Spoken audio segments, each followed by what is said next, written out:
السلام علیکم ورحمۃ اللہ وبرکاتہ۔ الحمد للہ والصلاۃ والسلام علی رسول اللہ وبعد۔ رمضان یقیناً آپ سب جانتے ہیں کہ قرآن کا مہینہ ہے۔ شہر رمضان الذی انزل فیہ القرآن، یہ وہ رمضان کا مہینہ ہے جس میں قرآن پاک نازل کیا گیا، اور نبی علیہ الصلوۃ والسلام بھی روز رات جبریل امین کے ساتھ اس قرآن کا دراسہ یعنی قرآن کا دور کیا کرتے تھے۔ تو اس کا مطلب یہ ہے کہ رمضان کی راتوں کو قرآن کو سیکھنے، اس کو سمجھنے اور اس کو پڑھنے، اس کی تلاوت کرنے میں انسان اپنا وقت کو اس میں لگائے اور قرآن سے ایک تعلق قائم کرے۔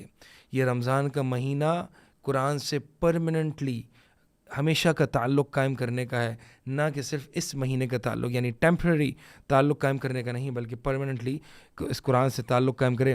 کیونکہ قرآن سے اگر تعلق قائم ہو گیا، یہ قرآن کیا ہے؟ یہ قرآن اللہ کا کلام ہے۔ لو انزلنا هذا القرآن على جبل لرأيته خاشعا متصدعا من خشیۃ اللہ، یہ اللہ کا وہ کلام ہے کہ اللہ تعالیٰ فرماتے ہیں قرآن میں، اگر یہ وہ اللہ تعالیٰ کا قرآن یہ اگر پہاڑ پر بھی نازل کر دیا جائے تو پہاڑ پر بھی دراریں پڑ جائیں اللہ کی خشیت سے۔ اللہ کے کلام میں وہ تاثیر ہے کہ پہاڑ بھی اس کلام کو اٹھا نہیں سکتے اور اس میں دراریں پڑ جائیں۔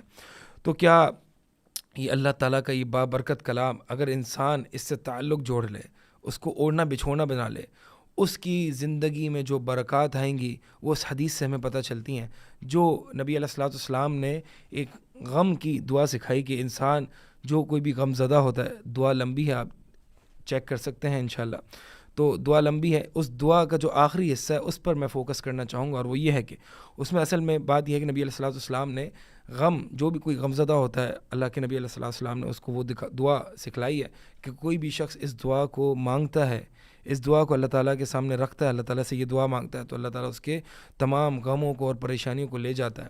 اب آپ اس دعا میں ایک علم بھی ہے، اس دعا میں ایک علم بھی ہے، اور اس علم کی طرف میں فوکس کرنا چاہ رہا ہوں، اور دعا کے جو آخری الفاظ ہیں اس کی طرف میں فوکس کرنا چاہ رہا ہوں، اور وہ یہ ہے کہ اجعل القرآن ربیع قلبی ونور صدری وجلاء حزنی وذہاب ہمی وغمی۔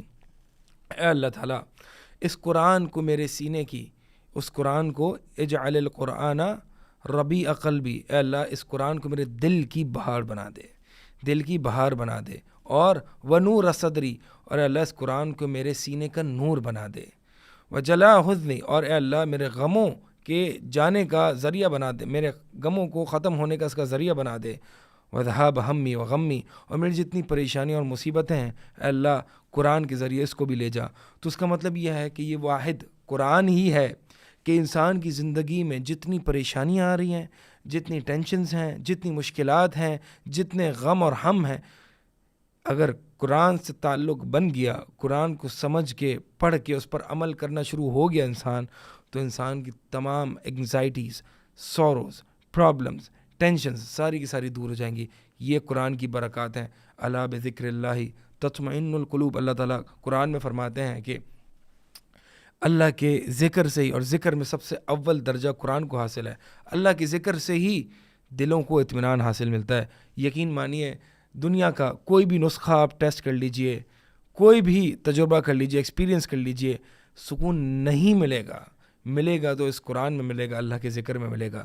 تو یہ رمضان ایک بہترین موقع ہے کہ اپنے آپ کو قرآن سے ایک کنیکشن جوڑا جائے، قرآن سے گہرا کنیکشن کیا جائے، اور اپنی زندگی میں اس قرآن کو اپلائی کیا جائے، اس پر عمل کیا جائے۔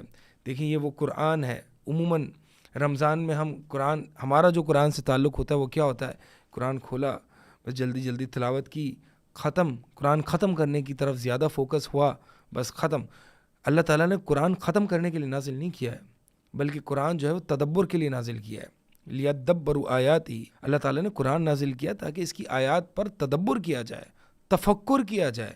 ختم کرنا یہ مراد نہیں ہے، ختم کرنے کی فضیلت ہے، قرآن کو پورا پڑھنا چاہیے، لیکن اگر بنیادی جو کہ غور و فکر کرنا، اس کو سمجھنا، اس پر عمل کرنا، یہ مقصد کو کمپرومائز کر کے بس ختم کرنا ہی مقصد بن جائے انسان کا، تو پھر اس کا کوئی فائدہ نہیں ہے۔ تو لہٰذا قرآن کو اپنے دلوں میں اتاریں۔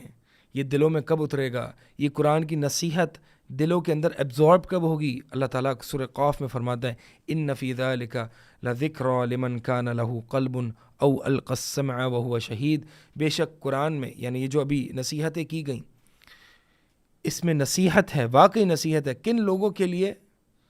جن کے پاس ایک زندہ دل ہو، جن کا دل واقعی ایک صحیح سالم دل ہو، جن کا دل امراض القلوب سے پاک صاف ہو، جن کا دل غلاظتوں سے، اللہ تعالیٰ کی نافرمانیوں سے پاک صاف ہو، بدعات اور شرک سے دور ہو. ان دلوں کے لیے اس قرآن میں کیا ہے؟ نصیحت ہے. یعنی نصیحت کون لوگ؟ قرآن سے فائدہ کن لوگوں کو ملتا ہے؟ جن کے پاس دل ہے. او القى السمع، یا پھر وہ کہ جو غور سے اپنے کان لگا کے قرآن کو سنتا ہے. یہ نہیں بس قرآن جو ہے وہ زبان سے جاری ہے اور دل غافل ہے، دل دنیا میں ہے، نہیں، بلکہ غور و فکر، یعنی 100% فوکس چاہیے. No multi tasking when reciting Quran, when reading Quran, when understanding Quran. Multi tasking نہ کریں، چھوڑ دیں ملٹی ٹاسکنگ کو. بہت سے لوگوں کو قرآن پڑھنے کے دوران ہی ملٹی ٹاسکنگ یاد آتی ہے کہ ساتھ ساتھ جی تلاوت بھی کریں گے اور ساتھ ساتھ جو ہے وہ اور بھی چیزیں کریں گے. نہیں، قرآن جب پڑھیں تو آپ دیکھیں نا، قرآن تعوذ پڑھنا، اعوذ باللہ پڑھنا، یہ قرآن کے علاوہ آپ مجھے بتائیں کسی سے یعنی کوئی بھی کلام سے پہلے اعوذ باللہ پڑھنے کا حکم نہیں ہے. صرف قرآن پڑھنے سے پہلے اعوذ باللہ پڑھنے کا حکم ہے. اعوذ باللہ من الشیطان الرجیم. کیوں؟ شیطان سے اللہ تعالیٰ سے پناہ کیوں مانگنی ہے؟ شیطان مردود. تو وہ اس لیے مانگنی ہے کیونکہ قرآن کی، شیطان بھی جانتا ہے، ابلیس بھی جانتا ہے کہ یہ قرآن کی تاثیر وہ ہے کہ اگر واقعی اس نے فوکس کے ساتھ، دل کے ساتھ اگر قرآن کو پڑھ لیا نا، شیطان نامراد ہو جائے گا، اپنے جو اس کے مقاصد ہیں اس میں وہ فیل ہو جائے گا. تو لہٰذا یہ قرآن جو ہے یہ واقعی بابرکت کلام ہے. اس کے ساتھ اپنے آپ کو جو ہے وہ یعنی 100% فوکس کے ساتھ، وہ ہوا شہید اور وہ حاضر دماغ بھی ہو، دل اور دماغ سے حاضر بھی ہو، فزیکلی بھی حاضر ہو، مینٹلی بھی حاضر، مینٹلی پریزنٹ ہو، اور تو اور اس کا دل بھی پاک صاف ہو. جب یہ 3 چیزیں پائی جائیں گی تو قرآن کی دیکھیں آپ برکات کیا آتی ہیں. تو لہٰذا دلوں کی اصلاح مطلوب ہے.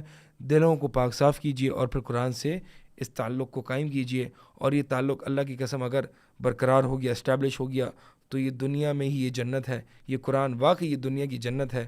ایسی جنت، ایسا اطمینان، ایسی ہیپینس انسان کو کہیں اور فیل نہیں ہوگی. اللہ تعالیٰ سے دعا ہے کہ اللہ تعالیٰ صحیح معنوں میں ہمیں قرآن کے ساتھ جڑ جانے کی اور اس پر عمل کرنے کی توفیق عطا فرمائے. اقول قولی ھذا استغفر اللہ لی ولکم.